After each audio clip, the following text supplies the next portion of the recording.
ಕ್ರಿಸ್ತನಲ್ಲಿ ಪ್ರೀತಿಯ ಸಹೋದರರೇ ಮತ್ತು ಸಹೋದರಿಯರೇ, ನಿಮ್ಮೆಲ್ಲರಿಗೂ ಮುಂಜಾನೆಯ ವಂದನೆಗಳು. ಕ್ರಿಸ್ತನ ಜೀವಿತ ಪಾಠದ ಹೆಸರು 9 ಮಂದಿ ಎಲ್ಲಿ.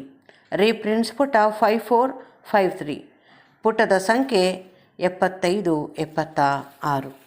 ಅನುಗ್ರಹವೆಂಬ ರೊಟ್ಟಿಯ ಮತ್ತೊಂದು ತುಣುಕು. ಆತನ ವಿಷಯದಲ್ಲಿ ಸ್ವಸ್ಥತೆ ಹೊಂದಿದ್ದು ಮಕ್ಕಳ ಮೇಜಿನಿಂದ ಬಿದ್ದ ರೊಟ್ಟಿಯ ಒಂದು ತುಂಡಾಗಿತ್ತು. ಕಾರಣ ಆ ಐಶ್ವರ್ಯವಂತನು ಇನ್ನೂ ಮರಣ ಹೊಂದಿರಲಿಲ್ಲ. ಅಂದರೆ ದೇವಾನುಗ್ರಹವು ಇನ್ನೂ ಇಸ್ರಾಯೇಲರನ್ನು ಬಿಟ್ಟು ಹೋಗಿರಲಿಲ್ಲ. ಯೇಸುವು, ನಿಮ್ಮ ಆಲಯವು ನಿಮಗೆ ಬರಿದಾಗಿ ಬಿಟ್ಟಿದೆ ಎಂಬ ದುರ್ವಿಧಿಯ ಮಾತನ್ನು ಇನ್ನೂ ನುಡಿದಿರಲಿಲ್ಲ.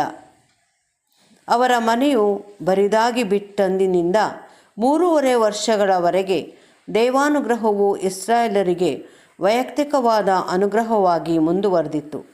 ಯೇಸುವಿನ ಮರಣದ ನಂತರ ಯಹೂದ್ಯರಿಗಾದ ಅನುಗ್ರಹವು ಮುಕ್ತಾಯಗೊಂಡು ಅನ್ಯಜನರಿಗೆ ಸುವಾರ್ತೆಯು ತಲುಪುವಂತೆ ಮಾಡಲು 3.5 ವರ್ಷಗಳು ಹಿಡಿದಿದ್ದವು. ಕೊರ್ನೇಲ್ಯನು ದೇವರ ಅನ್ಯೋನ್ಯತೆಗೆ ಅಂಗೀಕರಿಸಲ್ಪಟ್ಟವರಲ್ಲಿ ಮೊದಲಿಗನಾಗಿದ್ದನು.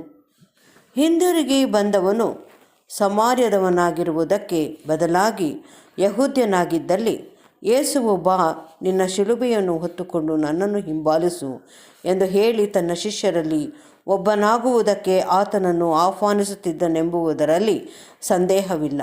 ಆದರೆ ಆತನು ಒಬ್ಬ ಸಮಾರ್ಯದವನಾಗಿದ್ದ ಕಾರಣ ಯೇಸುವು ಕೇವಲ ಹೀಗೆ ಹೇಳಿದ್ದನು: ಹೋಗು, ನಿನ್ನ ನಂಬಿಕೆಯು ನಿನ್ನನ್ನು ಸ್ವಸ್ಥ ಮಾಡಿಯದೆ.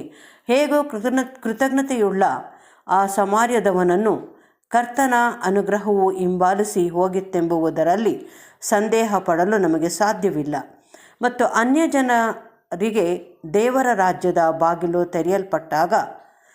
ತೆರೆಯಲ್ಪಡುವಾಗ ಸಂದೇಶವನ್ನು ಸಂತೋಷದಿಂದ ಅಂಗೀಕರಿಸಿದವರಲ್ಲಿ ಈತನೂ ಒಬ್ಬನಾಗಿದ್ದು, ದೇವರಿಗೆ ಬಾಧ್ಯನಾಗಿ ಹಾಗೂ ನಮ್ಮ ಕರ್ತನಾದ ಯೇಸು ಕ್ರಿಸ್ತನೊಂದಿಗೆ ಸಹಬಾಧ್ಯತೆಯನ್ನು ಹೊಂದುವ ಸಲುವಾಗಿ ಪ್ರತಿಷ್ಠೆ ಮಾಡಿಕೊಂಡು ಪರಲೋಕದ ಸ್ವಾಸ್ಥ್ಯಕ್ಕೆ ಸೇರಿದವನಾಗಿರುತ್ತಿದ್ದನು.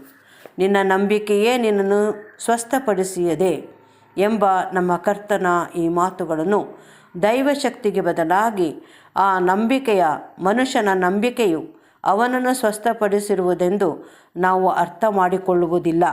ಆದರೆ ನಿಜವಾಗಿಯೂ ಅದು ಸ್ವಾಮಿಯು ಆ ವ್ಯಕ್ತಿಯ ನಂಬಿಕೆಯ ಸಂಬಂಧದಲ್ಲಿ ಬಳಸಲಾದ ದೈವಿಕ ಶಕ್ತಿಯಾಗಿತ್ತು.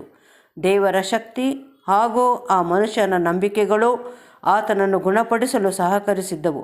ಗುಣ ಹೊಂದಿದ ಆ 9 ಮಂದಿಯ ವಿಷಯದಲ್ಲಿಯೂ ಇವು ಹೀಗೆಯೇ ಮಾಡಿದ್ದವು.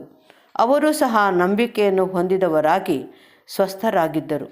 ನಾವು ಯಹೂದ್ಯರಾಗಿ ಪಾಪ ಕ್ಷಮೆ ಹಾಗೂ ಸ್ವಸ್ಥತೆಯನ್ನು ಕೇಳಿಕೊಳ್ಳಲು ಆ ಸಮಾರ್ಯದವನಿಗಿಂತಲೂ ಅವರಿಗೆ ಹೆಚ್ಚು ಆಧಾರಗಳಿದ್ದವು.